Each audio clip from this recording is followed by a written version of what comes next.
Hi guys, welcome back on Sports Khabri and Arun Foot.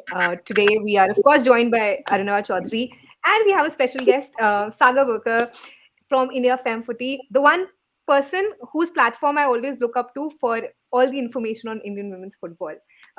Thank you so much, Saga, for joining us. Hi, Arunav. Hi, Akshata, and good, Shaggy, to have you here with us after a while and talking women's football today.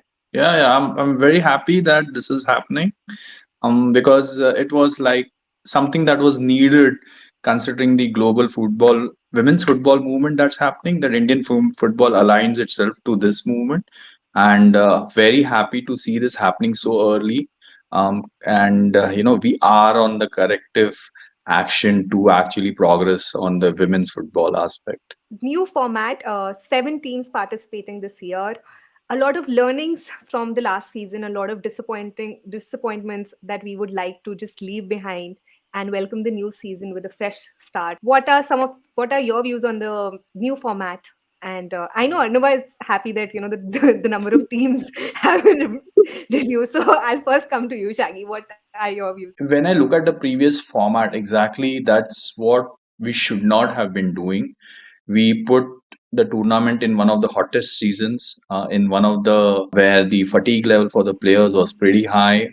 We had a very uneven. I mean, the level of teams was very uneven. So we had two groups, 8 teams, 16 teams overall, and then you could see that certain teams are just miles away from the others, right? Like the Gokulam Kerala was the way they were the results against Kahani and everything, right? Like so, the margins were pretty huge. So it's very good that we have a home and away format finally, which just does justice to a lot of teams who are out there, like especially PH teams who are stronger, who have been fielding some strong squads for the past 2 or 3 years. So it does a lot of justice, and it aligns us again back to the my original point that how actually women's football is now coming to par level with men's football. It's not bad to have 7 teams at the start, to be honest. And if Eastern Union would have come, then it would have been 8, and definitely one team from that I'm going to miss from Manipur is Eastern Union, because unfortunately we do not have from the powerhouse state a representative team, given the situation. So bearing that disappointment, I feel this is one of the best things that's happened to women's football in India. Couldn't agree more. I think it's very, very important that since the start of the Indian Women's League, the Indian Women's League was more like a tournament than a league. I think that was the biggest problem that we were facing. And one venue, two venue tournaments, competitions with X number of teams. And sometimes it felt like it's been happening for the sake of happening since 2017. So you have a women's league. I do understand that you need to grow it to a certain level. There wasn't the interest from the clubs. One has to be honest about that. Even though there are factors like the club licensing, where you're telling teams, clubs, entities, franchisees to have women's teams. But it's better to have teams who take it seriously rather than teams who are being forced to do it. You see Gokulam Kerala has been taking it seriously from the start. Odisha FC takes it seriously to have a women's team. Even with their issues and problems, even East Bengal, despite the problems with the men's team, they're taking it to some extent seriously on the women's side. That they've actually gone to the tribal areas in Bengal and have actually picked up a team, are dominating in Kolkata, while the team which is spending the most in Indian football at Mohun Bagan Supergiant doesn't have a women's team. That these are all realities of women's football in India. But I think that with the idea of an 8-team league, of course, Shaggy just explained Eastern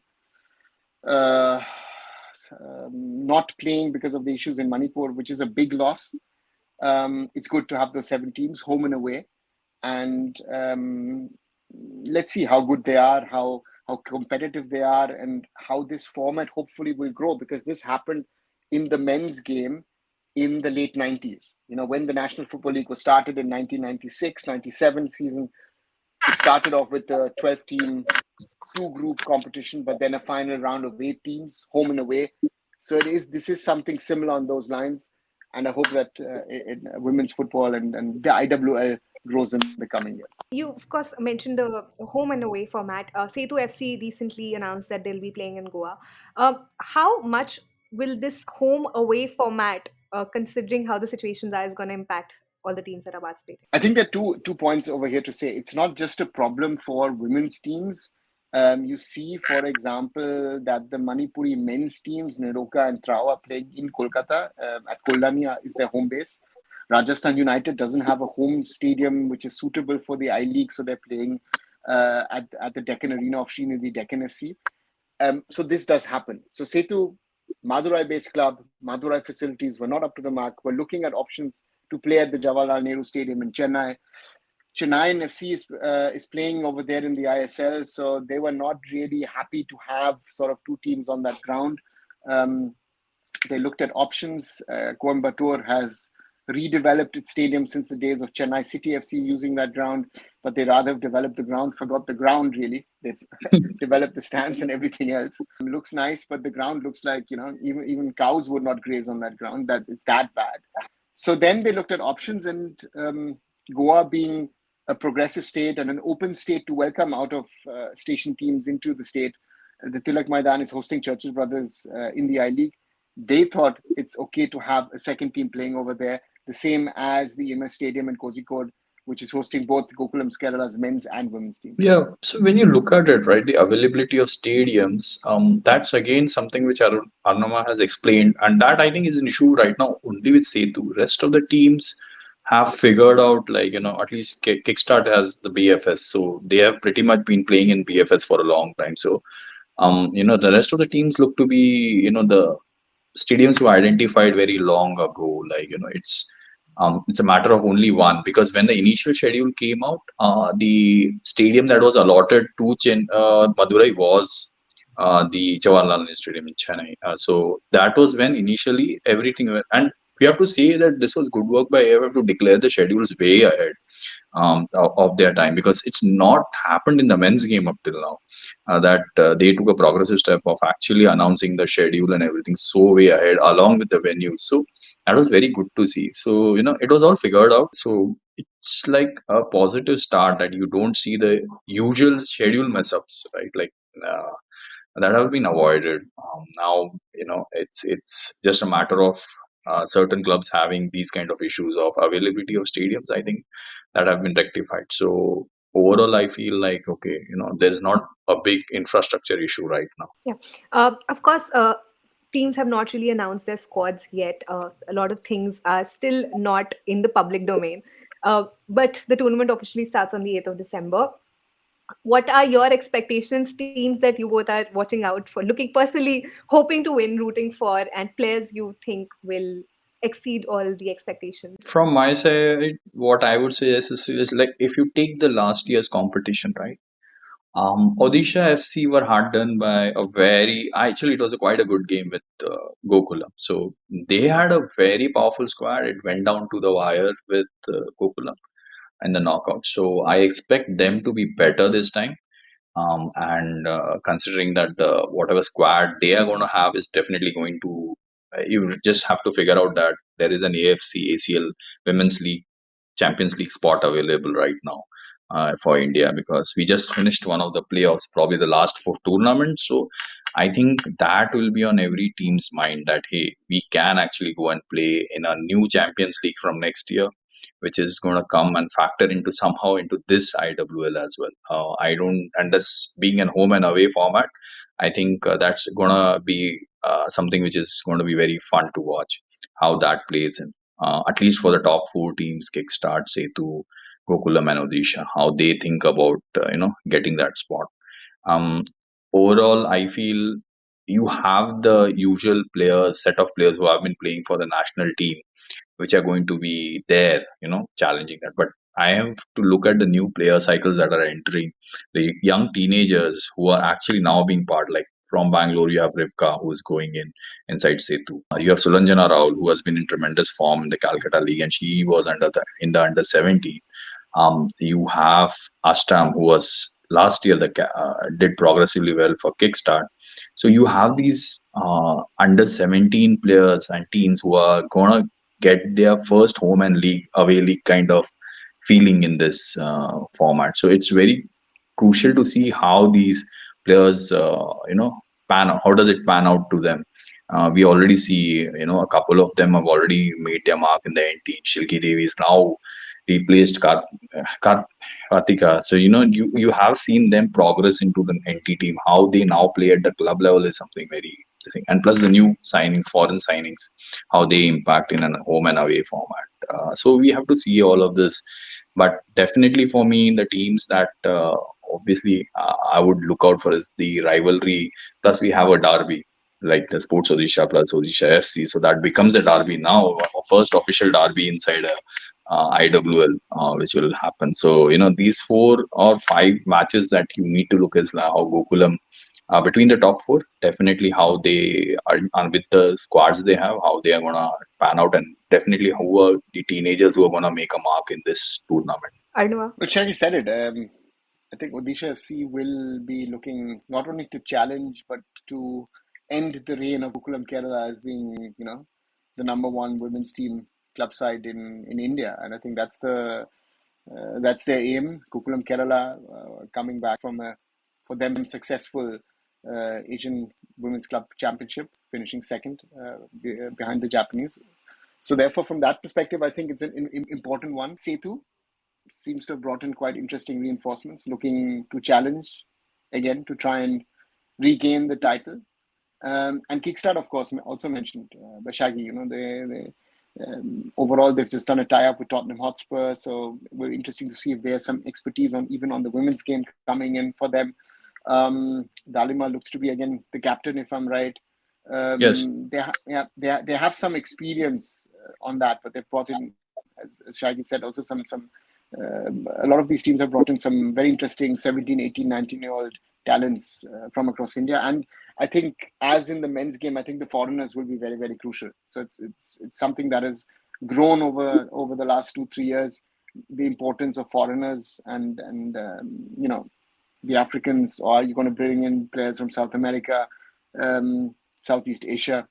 Let's see. They're going to be very interesting to see because we don't really know who is in which squad so far. So that's hopefully going to be announced in the coming days. Some of the local leagues are also still on, so how are they going to affect the entire season of IWL? I think it's a general problem we also have in the men's game. We've discussed it quite a lot in our podcasts. I always said the month of September, clash of local leagues, clash with the Duran Cup, clash with the national team. It's sad that just a FIFA window ended for women's football. India didn't play any matches, because teams were preparing for the IWL. So, I think this needs a better coordination. And I think that's something that we need to look at across India. Kolkata is just a few weeks into the Kanyashi Cup. Massive gulf of standard. Teams are losing by 7, 9, 11, 12 goals. You have other leagues running. Odisha starting off the Odisha Women's League, where Sports Odisha are playing. Odisha FC are not playing. So it's going to be very interesting to see how they utilize their squad, not only in the IWL, but also in the other competitions. Yeah, so I've been watching the league space for some time. You look at Hops. Hops just finished a tournament, the football Delhi's women's league just finished last month in November, and Hops was fourth. So it was being competitively beaten by other teams over there. So that's very interesting to see how Hops performs. Given that it was fourth, Kickstart always was the winner in the Karnataka Women's League, and I think it will be a summit clash between again Shribhumi and East Bengal for the Calcutta Women's League also. But there are certain advantages that with the senior women's NFC also coming in between these leagues, So the whole schedule was like, certain senior people were also playing the senior women's NFC. Now you have suddenly have this spurt of game time for players, and I'm not sure the home away travel plus a local league how it will affect the health of these players, because we haven't really seen them getting stretched so much when you have a playing time. And just to be very sure, there is only a 4 to 5 day gap between two games. Okay, so teams might be traveling to and fro from one location to other, seeing the look this thing. If they're already having a local league matches, then how does it factor into their prep work for an IWL is something which is very interesting. We never had this situation in women's league because it was so isolated and run like, in a very how do I say, in a box environment wherein everything was controlled. Like, okay, these many teams here, there's one location, everybody plays and goes out. But now you would actually have that league kind of a feel wherein teams are actually playing their local this thing, and how that affects is something very interesting. It's all very new. So to be honest, I would say that we'll come to know that how is the stamina level of the players and how is the mentality of the players and how the teams actually have this going forward.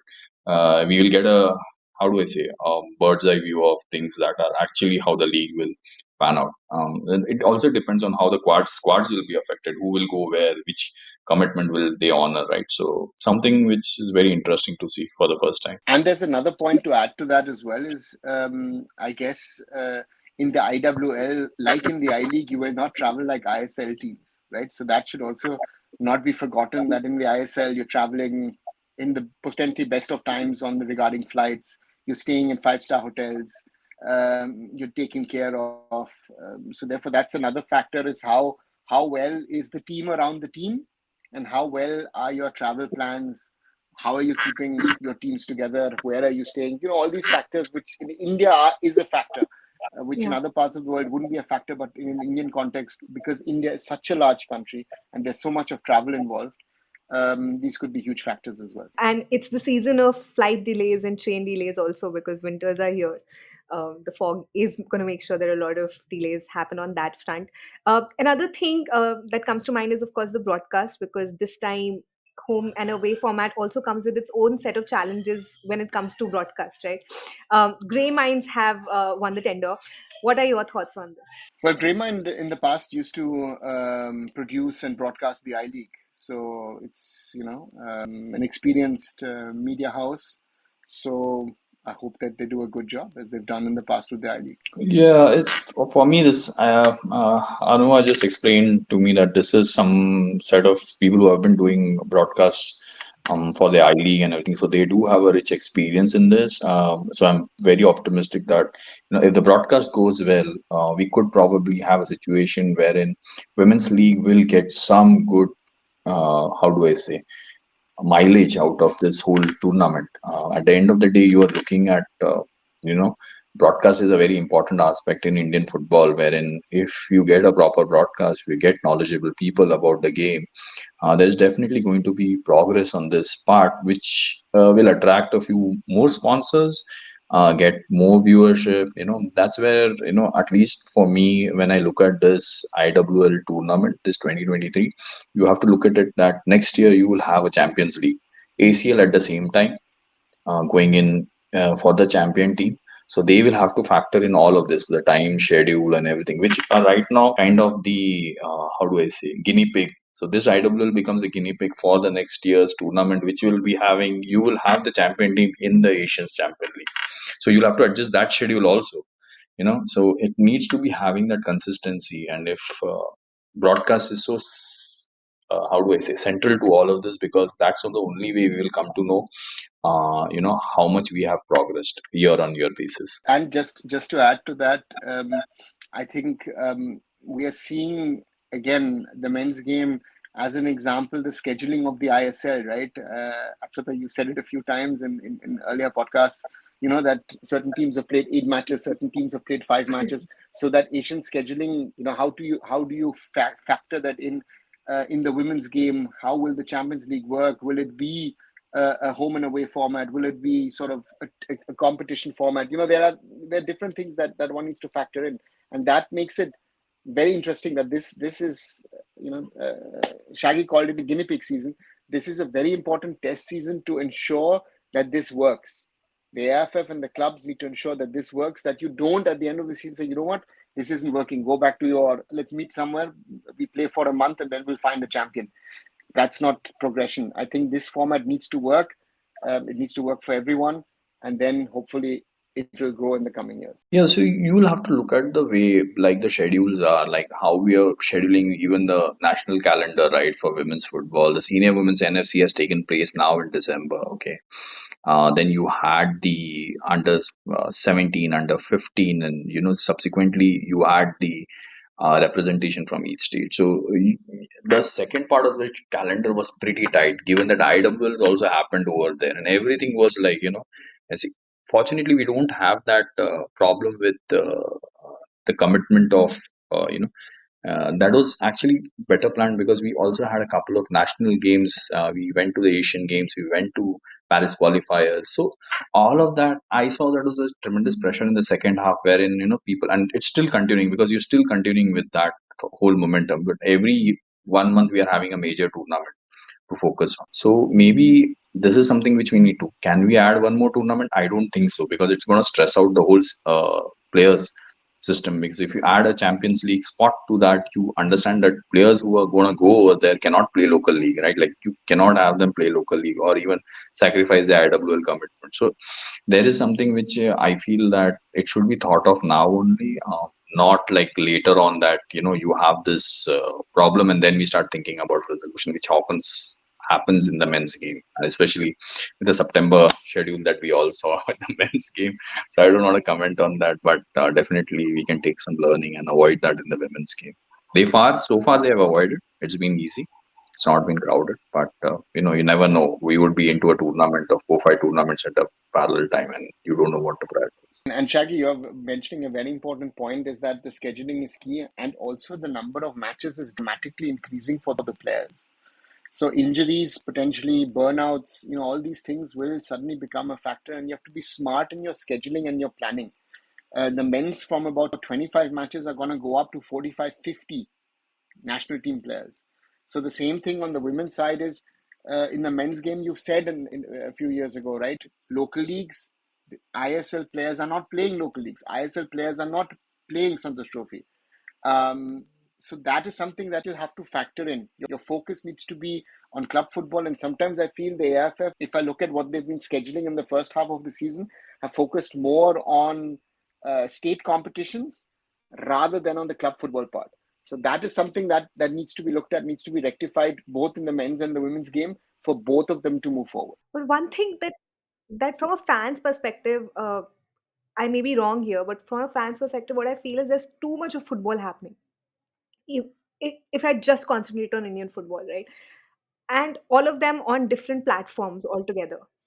So from a fan's perspective, it sometimes gets really confusing where to focus on, how to keep a track of what's happening there. Do you think, or do you know of if there is a system being worked upon where things can be more um, easier to find out for the fans, or there's one place where the broadcasting, sorry, like the streaming can be accessed? As far as I know, what I have found out is like it's better for an Indian fan to prepare his own schedule rather than wait for a schedule to be seen. Okay, because it really doesn't work. So as for me, I can tell you, I have decided that I'll watch some 4 to 5 matches because you watch even the international matches, you want different commitments, right? Like at the end of the day, whether it's a fruitful experience, I think if you go, football is such a sport that is occurring at every time, every day, in every league, right? Like, so it's pretty much overwhelming in any ways. So you have to choose which one you have to watch. And I think the erring part for Indian football fans is last minute schedules. It's not scheduling, but it's last minute scheduling that people come to know, okay, now this is what it is. Now if you ask me, if you're going to schedule something in Diwali's, Christmas, nobody's going to come over there. Like it's always going to be something which is going to be uh, not get the response as it desired. So a women's league, if it is properly planned, has only weekend activity, and what scheduling time they have given for the women's game is something which is okay right now. The kickstart match is at 1 p.m. and I'm pretty much sure that there is a good amount of chance that Bangalore people will turn up for that kind of a match at 1 p.m. It's not evening, it's not morning, so it's like somewhere in between. So it works out for them. So it has its. I feel right now, if they do this well, then definitely people will have that idea that there is a tournament like this which we can watch at a leisure time. So you can take our friends and families and just have a look. Go over there. Just have it at a time wherein we are comfortable rather than a late evening or early morning. And these are weekend matches. Most of them are weekend matches in IWL right now. So that's kind of the IP that we should build on, right? Like if you have a weekend match, a women's game, and you have it at a convenient time, your family can come and you can just go and cheer for the players. It just works out. But I don't want to comment on the men's football schedule because I'm been seeing this, and ISL is like something which I don't want to comment on because at the end of the day, I've been a BFC fan for so long. I feel like the scheduling virtually destroys our viewership. So I play. I This is my first weekend matches are happening in December for me. So I'm like pretty much given up the hope that there would be a very good schedule which I can watch in a men's game. But women's game, I think they got it right in the first instance at least. And that's, I think, actually the challenge, right? If I take an example, my personal example of Sunday, for example, I wanted to watch Mohammedan versus Srinidhi in the I League. That starts at 7. At 8 o'clock, you have FC Goa versus Kerala Blasters. An hour later, I want to watch Bayer Leverkusen versus Borussia Dortmund, right? So then all of these are overlapping. Then we even have a podcast to do, a live podcast, because it's post-match, right? So it gets insane sometimes. The scheduling doesn't work. If I want to see Saturday afternoon at 3:30 kickoff, German Bundesliga, now you have an 8 o'clock kickoff of the ISL. So it's actually, you've got, how many screens can you open? How many screens can you watch? So that's sort of all. Formula One is running in parallel, right? So it's very difficult. So again, you can't do it right for everyone. But as Shaggy said, I think the women's game is a little bit more flexible. And if it's in the afternoon, I think it's more accessible also. It might be a little hotter, but it's the winter, so hopefully it's fine. But again, I think a lot of things will be trial and error this season in the women's game if they've not learned it from the men's game. And then hopefully, in the next season, things will be a little smoother. But again, let it kick off. I'm looking forward to it, and let the best team win, because this time it's a proper league format. And just one more point. You have to look at what's happening in because it's a two league structure, and IAF declared that 2020 they would have a relegation also in IWL. Whereas the IWL 2 has taken a huge importance because I know a couple of Bangalore clubs who are now looking at IWL 2 also because I was just doing a poll and there's like people are starting to look at IWL 2 because IWL 2 makes them immediately qualify for IWL also. And if there is a relegation and how do I call it promotion bar in IWL in a short while, I think we are then having a good amount of player pool, which is something which is very rare, right? You have a good player pool ready for your like the NT to be accessed. Right now we have around 25 to 30 players in the NT pool, which is going to be there available for another 4 years, I guess. If this format kicks off, then I think I'm definitely looking forward to see an increase in the player pool. So before we wrap up the podcast, there's one team obviously that we all are rooting for, and one team that realistically we think will end up winning the tournament. so, so who do you think will win, and who are you rooting for to win? Oh, okay. So for me, I am gonna root for Kickstart because I've seen the progress they have made.